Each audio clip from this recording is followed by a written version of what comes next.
السلام علیکم ویورز، میں ہوں شاکر سولنگی۔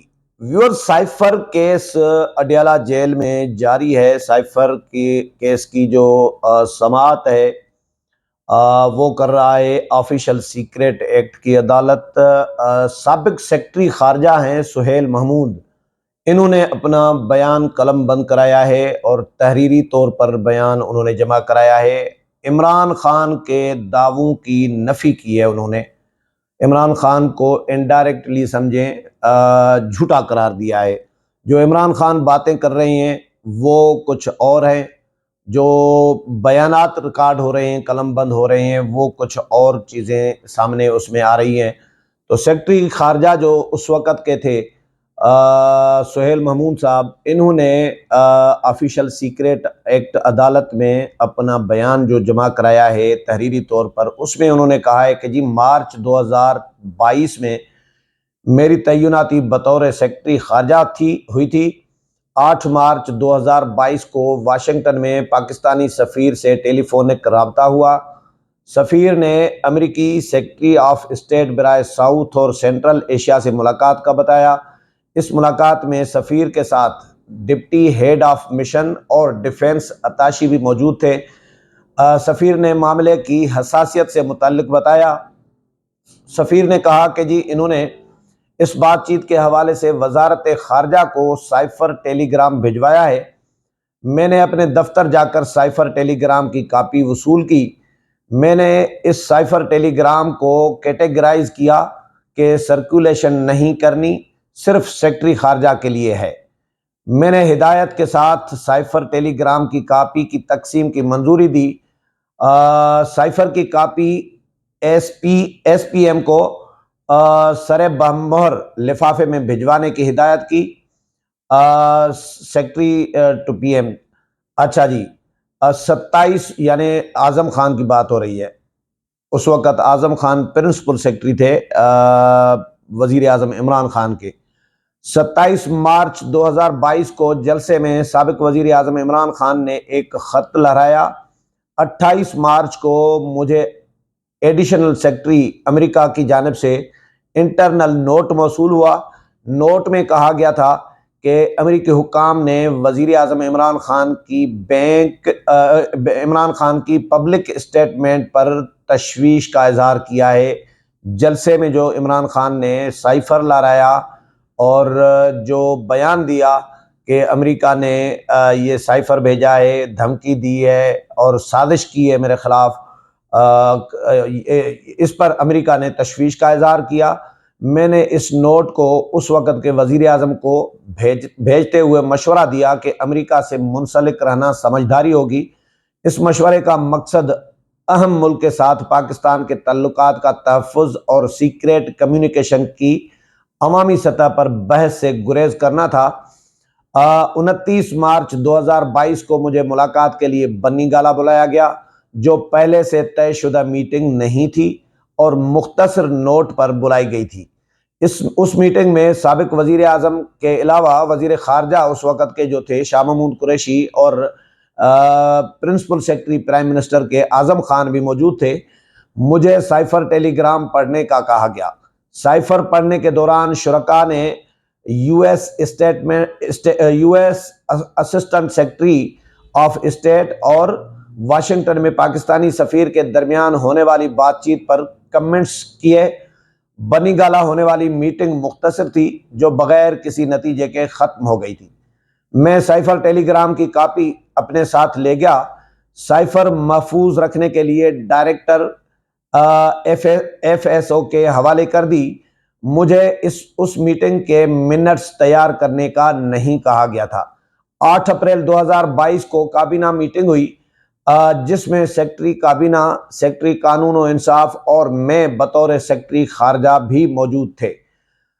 میٹنگ میں اپنے خیالات شیئر کرنے کا کہا گیا۔ میں نے اپنی بریفنگ میں سائفر ٹیلی گرام کی D classification, cipher security guide lines, قانونی پوزیشن اور خارجہ پالیسی کے مضمرات کے حوالے سے بریف کیا۔ میں نے بتایا کہ cipher security guidelines cipher telegram کو صرف مجاز افراد کے ساتھ شیئر کرنے کی اجازت دیتا ہے۔ بتایا کہ ماضی میں سائفر ٹیلی گرام کی ڈی کلاسیفیکیشن کی کوئی مثال نہیں ملتی۔ میں نے یہ بھی بتایا کہ سائفر کی ڈی کلاسیفیکیشن سے سفارتی مشن کے کام پر اثر پڑ سکتا ہے، کیونکہ اس سے امریکہ اور کچھ دوسرے ممالک کے ساتھ تعلقات متاثر ہو سکتی ہیں۔ میٹنگ کے بعد فیصلہ ہوا کہ پارلیمنٹ کے ان کیمرہ اجلاس میں سائفر کی صداقت اور نمایاں خصوصیت کے حوالے سے بریفنگ دی جائے گی۔ اچھا، اس دوران 29 ستمبر 2022 کو میں وزارت خارجہ سے ریٹائر ہو گیا۔ اس وقت تک S P M secretary prime minister جو ہیں سے سائفر کی کاپی وزارت خارجہ کو واپس موصول نہیں ہوئی تھی۔ یہ ہے سیکرٹری خارجہ جو اس وقت تھے، ان کا بیان جو انہوں نے آفیشل سیکریٹ عدالت میں جمع کرایا ہے تحریری طور پر، اور عمران خان کچھ اور باتیں کر رہے ہوتے ہیں سائفر کے حوالے سے کہ سائفر، ویسے اس پر بڑی ڈیبیٹ ہو چکی ہوئی ہے کہ سائفر جو ہے یہ روٹین کے معاملات ہوتے ہیں، سفارتی جن ممالک کے آپس میں تعلقات ہوتے ہیں، ان کی آپس میں خط و کتابت، لکھت پڑھت ہوتی رہتی ہے روٹین میں بھی، لیکن یہ پبلک نہیں کرنی ہوتی۔ یہ قانون ہے، قانون اجازت نہیں دیتا کہ اس کو پبلک کیا جائے، لیکن عمران خان نے اس قانون کو بالائے طاق رکھ کر شاہ محمود قریشی کے گلے بھی ڈالنے کی کوشش کی تھی۔ یہ تو عدالت میں بھی چیف جسٹس بھی کہہ چکے ہیں، عدالت بھی کہہ چکی ہے کہ بھائی عمران خان نے شاہ محمود قریشی کو پھنسانے کی کوشش کی تھی، لیکن شاہ محمود قریشی عقل مند نکلے اور انہوں نے صرف سائفر کا نام ہی لیا، باقی آگے یہ نہیں بتایا کہ سائفر میں کیا لکھا گیا ہے۔ عمران خان کے بقول کہ جی دھمکی دی گئی تھی کہ اگر عمران خان کو نہیں ہٹایا گیا تو پھر حشر جو ہے پاکستان کا خراب ہوگا، اس طرح کی عمران خان یہ دعوے کرتے رہے کہ جی مجھے جو تحریک عدم اعتماد کے ذریعے ہٹایا گیا، یہ ساری جماعتیں، سیاسی جماعتیں، Noon League, Peoples Party, J U I, باقی جماعتیں جنہوں نے عمران خان کے خلاف تحریک عدم اعتماد کامیاب کرائی یا ووٹ ڈالا، حصہ ڈالا، یہ تمام جماعتیں ایجنٹ ہیں، غیر ملکی ایجنٹ ہیں، امریکی ایجنٹ ہیں۔ امریکہ نے ان کو استعمال کیا ہے میری حکومت گرانے کے لیے، یہ عمران خان کا دعویٰ تھا، اور پھر جس کی بنیاد پر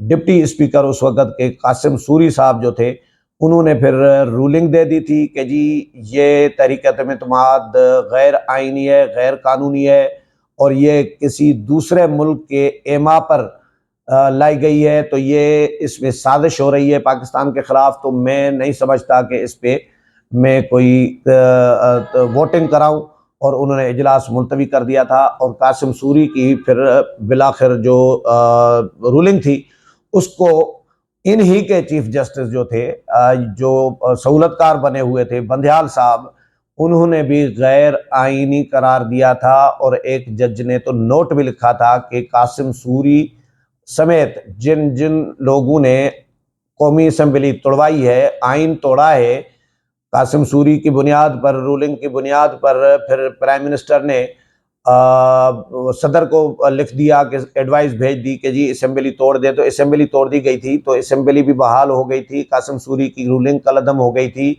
اور جج نے یہ بھی اپنے نوٹ میں سفارش کی کہ جن لوگوں نے قاسم سوری سمیت آئین کو توڑا ہے ان کے خلاف غداری کا مقدمہ پارلیمنٹ اگر چاہے تو چلایا جا سکتا ہے، چلا سکتی ہے۔ آرٹیکل 6 کا جو مقدمہ ہے غداری کا آئین توڑنے کے پاداش میں، یہ سپریم کورٹ کے جج لکھ چکے ہیں۔